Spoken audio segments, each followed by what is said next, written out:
Tonight, I invite you to witness one of the most audacious social experiments in American history. A 13-year crusade that turned ordinary citizens into lawbreakers and gave birth to an age of unprecedented violence and corruption. Come with me, armed with AI as a powerful tool, as we walk the streets of these famous historic sites and relive the defining events that shaped them. Then, thanks to AI's remarkable ability to reconstruct the past, we are able to experience how life back then truly felt. The sights, the tension in the air, before finally revealing where these places stand right now, in the present day. Picture this, the stroke of midnight, January 17th, 1920.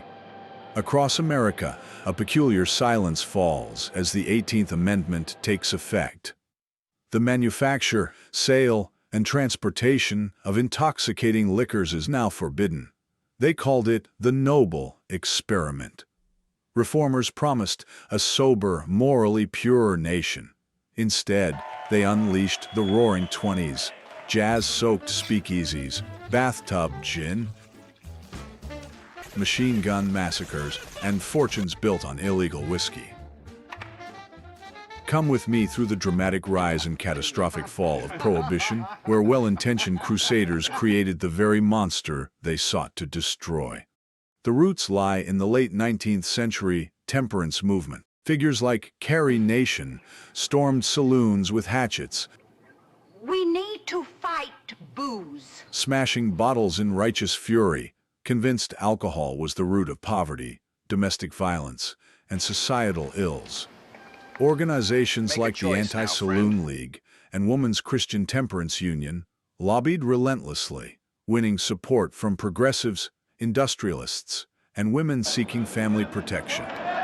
On December 18, 1917, amid World War I patriotism, Congress passed the 18th Amendment. States quickly ratified it. By January 16, 1919, America was set to go dry. On the final legal night, bars across the nation overflowed with frantic celebration. At midnight, doors locked for good.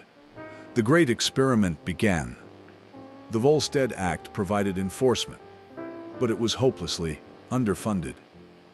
6 months in, legitimate saloons stood shuttered while thousands of speakeasies flourished. Knock 3 times, give the password, descend hidden stairs into a world of jazz, Charleston dances, and clinking glasses. Ordinary citizens, teachers, shopkeepers, society women became gleeful lawbreakers. Drinking grew fashionable and daring.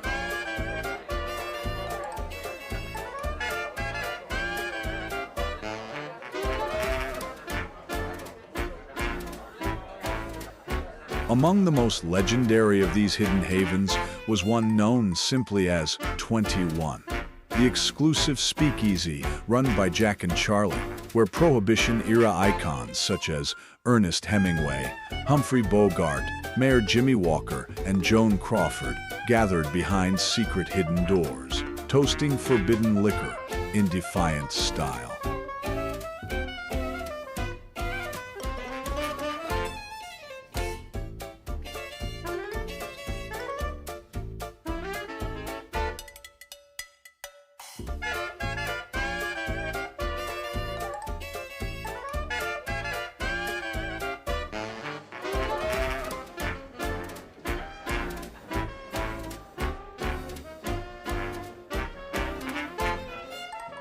Behind that unmarked secret door in the heart of the club lay a hidden sanctuary where the finest illegal liquors were carefully stashed away from prying eyes.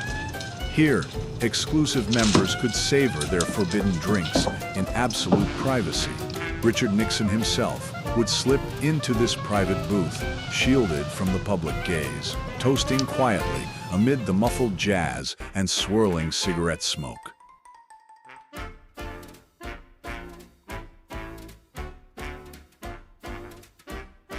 Liquor arrived via rum runners from Canada, coastal speedboats, and backyard stills, producing dangerous bathtub gin. Without regulation, poisoned alcohol killed thousands and blinded many more. The greatest unintended consequence was the empowerment of organized crime. Before Prohibition, gangs ran small rackets. Italian, Irish, and Jewish syndicates built sophisticated empires with supply chains, warehouses, and armed protection. Nowhere was this more spectacular than Chicago. By the mid-1920s, Al Capone's operation earned over $60 million a year. He bought police, judges, and politicians. Over 500 gang murders went unsolved in the decade. The violence peaked on February 14, 1929, the St. Valentine's Day Massacre, when 7 North Side gang members were machine-gunned against a garage wall in a fake police raid.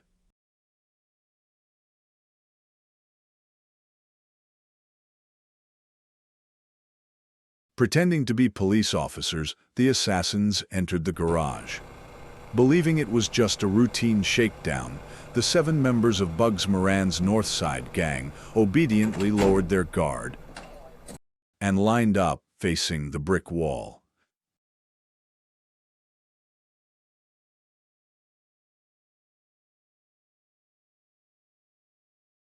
In seconds, 70 bullets from Thompson's submachine guns tore through them, ending their lives in a hail of lead. By sheer luck, Moran himself was running late that morning. Spotting what he thought was a police car parked out front, he turned and slipped away. The building became unsuitable for normal business due to constant morbid tourism, so it was demolished. The very wall, the one that bore witness to the hail of bullets on that fateful morning, is resting in the Mob Museum in Las Vegas, where it stands reassembled as a silent testament to the massacre's brutality. By the late 1920s, Prohibition's contradictions were glaring: hypocritical enforcement, massive lost tax revenue, rampant corruption. Then, the 1929 stock market crash and Great Depression struck. Unemployment soared. The nation needed jobs and revenue. Legal alcohol could provide both. In 1932, Franklin Roosevelt campaigned on repeal. We must act now to restore our prosperity. On February 20th, 1933, Congress passed the 21st Amendment. Utah delivered the decisive ratification on December 5, 1933. At 5:32 p.m., Prohibition ended after 13 years. The noble experiment failed utterly. It did not stop drinking. It created modern organized crime, bred contempt for law, and proved you cannot legislate morality. Prohibiting desire only spawns black markets and bloodshed. The gangster syndicates simply pivoted to new rackets, their foundations laid during Prohibition. Yet the era remains darkly fascinating. The hidden speakeasies, glamorous outlaws, and sheer audacity of trying to ban alcohol in a nation of drinkers. It was a grand, very American folly, born of good intentions, that metastasized into catastrophe. We have walked these 13 dramatic years together, and seen that laws without popular support breed only contempt, and every prohibition creates its own criminal class. The vast tapestry of history holds countless threads we have yet to unravel. Though we have lingered in the shadowed years of Prohibition America, endless other moments await, blips in time from distant eras, stories from far-off countries, or entirely different subjects that stir the human spirit. If any particular epoch, land, or theme calls to you, leave your suggestion in the comments below. Your curiosity may well guide our next adventure through the hidden corridors of the past. If these shadows of history intrigue you, subscribe and join me for the next chronicle. Until then, I remain your guide through time, Elias Whitaker.